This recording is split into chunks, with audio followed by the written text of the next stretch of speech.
one of the quotes it has in the beginning of this chapter says, "Without great solitude, no serious work is possible." Now, I just got back from a week of unplugging, actually 9 days of unplugging in Costa Rica. This is not something I would have done. Growing a business to where it's at and having, a child, having a wife, having all these different duties that I have, without using this principle of essentialism, I would not have put that activity into my life. So, I've made myself quite unreachable. My phone's on silent or airplane mode for most of the day, and I can just be in a sanctuary where I get to do deep work.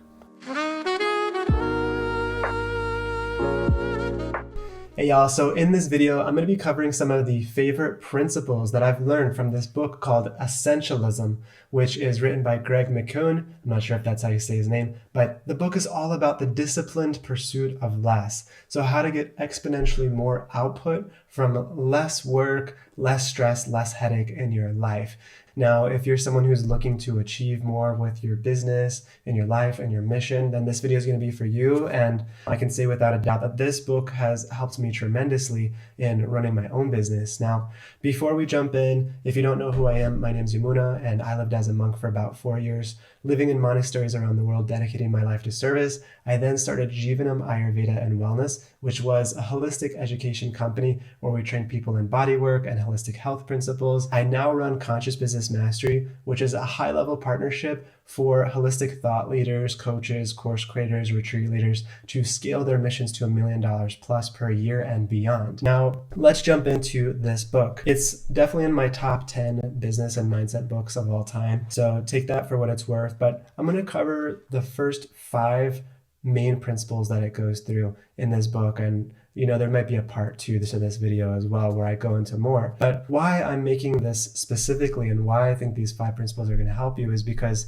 after having coached hundreds of people, thousands of people in their health and business, I found so much of what people do is non-essential. They spend their time, for instance, in business, like trying to make their Instagram cute and their website cute and hire a VA to do this and that. And it's all of these actions that feel good and might look good, but they don't actually produce the end result and end up leaving the entrepreneur feeling frustrated, feeling confused, feeling disempowered. And no matter what the pursuit is that you're going after, I'm going to assume that some of these principles are going to help you be able to really identify your highest contribution, how to get there with as little expenditure of energy and stress and all that, and just how you can get more out of life. So the very first principle, and you might want to have a pen and paper for these things, these are good questions to contemplate. The very first principle that this book, Essentialism, dives into is asking the question, what is my highest contribution? Out of all the things I could be doing, what would bring the most benefit, the most value to myself, to the world, to my family, to my community, to God, whatever that is for you? Now, there's a famous quote within the Bhagavad Gita. It says, it's much better to do your own duty imperfectly than to try to do another person's duty perfectly. So it's not necessarily saying, hey, what are you the ultimate best at? But what is the most beneficial way that your nature expresses itself into the world, right? Not just that, oh, I'm really, really good at this thing. That's just my life's calling. It's not necessarily that, because you could be good at something that's not truly your passion and your mission. So think about that question. What is my highest contribution? What is the greatest benefit I can create from the nature that's truest to me? Because everything we want to do from here, and you can pause this video to answer that question, is to systematize our ability to contribute at the highest level. And if we don't have our highest contribution defined, what are we systematizing, right? We're just working blindly. Now, the second principle that this book talks about is the power of remembering there's always a choice. It might sound so obvious, but a good way to figure this out for yourself is on your piece of paper, write down, I have to, just the phrase I have to, and then free write, I have to, and then fill in the blank with whatever it is. I have to, wake up at 8 a.m. for work every day. I have to make X amount of money to pay the bills. I have to do this. I have to do that. Whatever you think of that comes into your mind beyond the phrase I have to, write it down and just keep writing for 1 or 2 minutes, right? So if you need to pause, do that now, or else just contemplating if you're not in a place to write. Now, look at that list, and if you read it out loud and you read, I have to this, I have to that, I have to this, feel the energetic behind that. There might be some rigidness, might feel empowering because it's like an ultimatum, like I have to or else, life's going to collapse, or my family's not going to be able to rely on me, or I'm not going to have a house to live in. Maybe some of that is motivating for you, but notice if there's any stickiness behind the I have to statements or any sort of heaviness that adds to your consciousness. Now, look at that same list and repeat the phrase, except I choose to as the prefix. Okay, I choose to this, I choose to that, all the items that you just wrote. Most of us are operating by I have to, whether consciously or unconsciously, and the energy of scarcity and survival is in direct opposition to the energy of creation and abundance. So I have to is scarcity and survival formatting of language. I choose to or I get to is the energy of creation. It's choice. And choice is the opposite of toleration. And toleration is where our consciousness and our character festers and dies. The third principle is the unimportance of practically everything. And there's this really nice quote I want to read from the book. It says, most of what exists in the universe, our actions and all other forces, resources, and ideas, has little value and yields little result. On the other hand, a few things work fantastically well and have tremendous impact. So what this is saying is that a non-essentialist thinks almost everything is essential. Everything's important. A essentialist thinks almost everything is non-essential, right? Which is the unimportance of practically everything, the principle that's being communicated in this portion of the book. So this is also exemplified by the 80-20 rule. You may have heard of it, you may be aware of it, but I'll give you some examples of the 80-20 rule, which is essentially a principle that shows us that 80% of the results come from 20% of the actions that people take. So for instance, in many businesses, 80% of the revenue comes from 20% of the customers.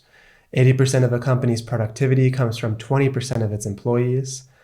80% of errors and bugs in the software are caused by 20% of the code. 80% of a software's features are rarely used by users, and the majority of people only use 20% of the features of a software. 80% of people's most productive work is accomplished in 20% of their time. 80% of healthcare resources are used by 20% of patients. 80% of content on social media is produced by 20% of the users of social media. Understanding that the large majority of the results that you want, whatever it is, in health and business and life, are coming from a vast minority of the actions that you take. And so the question that arises in this principle of the unimportance of practically everything are, what are some of the non-essentials I can recognize and eliminate? Okay, when you think about the result that you want to generate in your life, list everything you're doing, everything you're focused on, anything that takes your time, energy, mentally, emotionally, or otherwise.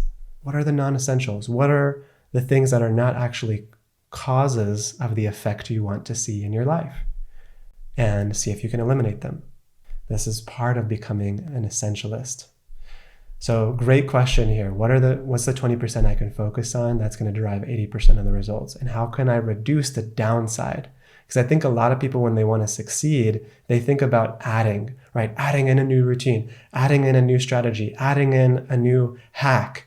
But most results can be gained by simply eliminating the downside, which means eliminating distraction, eliminating the things that drain your energy, eliminating the things that remove your focus and productivity, okay? Principle number 4, trade-offs. Trade-offs are the question of what problem you want to have. The book goes on to share that escaping problems is not possible. There are no solutions, there are only trade-offs, right? I loved that quote. It really made me think. There are no solutions, there are only trade-offs. So for instance, you can either have the pain of striving for your goals or the pain of indecision and regret. You can have the pain of being overweight or the pain of going to the gym, regularly. You can have the pain of being financially insecure, or you can have the pain of having to learn all these principles of business.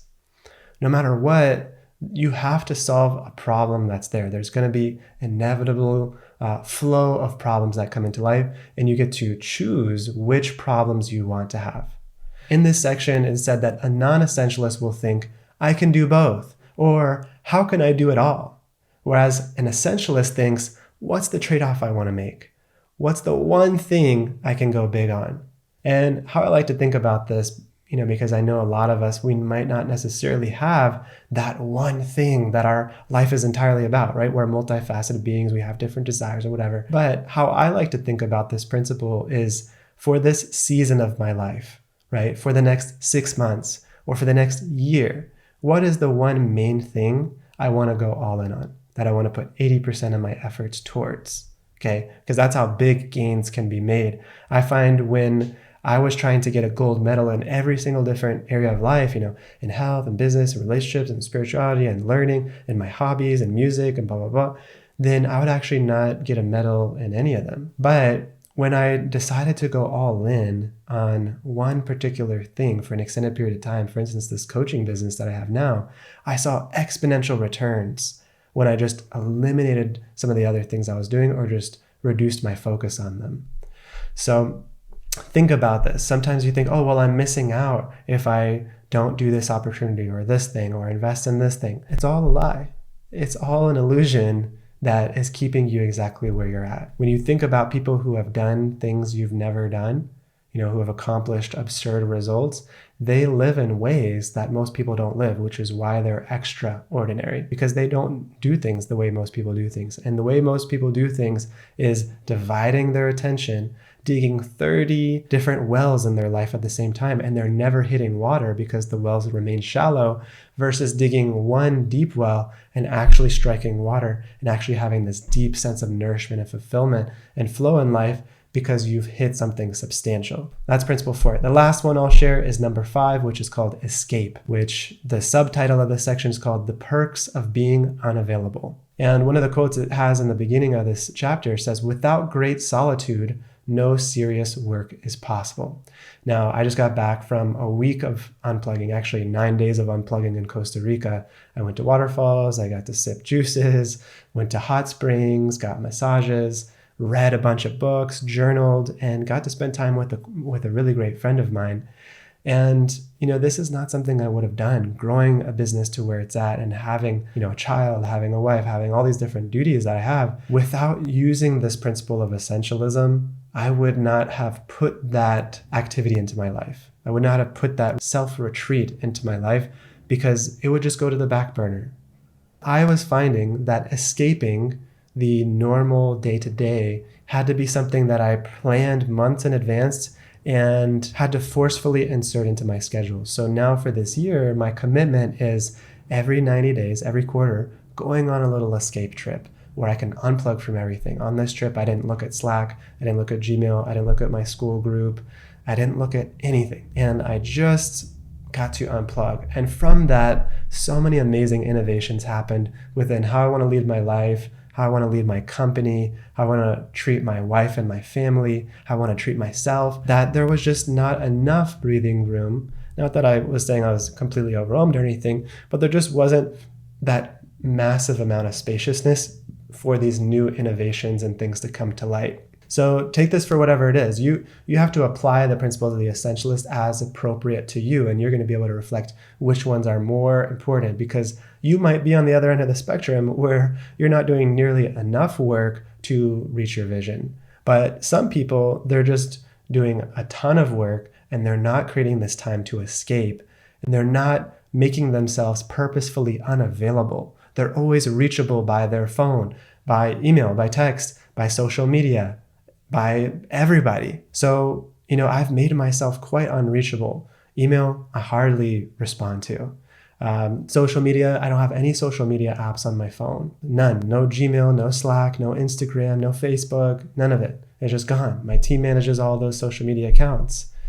And I'm quite unreachable. My phone's on silent or airplane mode for most of the day, and I can just be in a sanctuary where I get to do deep work, with myself, with my clients, with my team. And it's just such a more quality level of consciousness I can show up with because I've made myself unavailable largely. And then to think about this question of escaping, like how much time are you creating to read, to think, to write, to do deep inner work and realign with what's most important in your life and in your heart? When's the last time you went on a trip? It doesn't even have to be, to another country or for a long period of time, but even for a day, 2 days, a week, where nobody could get in touch with you. There was no phone, no email. You weren't looking at anything work related or otherwise, or social media. I'm inviting you to think about this principle number 5 of escaping and the perks of being unavailable, because every great entrepreneur on the planet does this. They spend a week alone every quarter.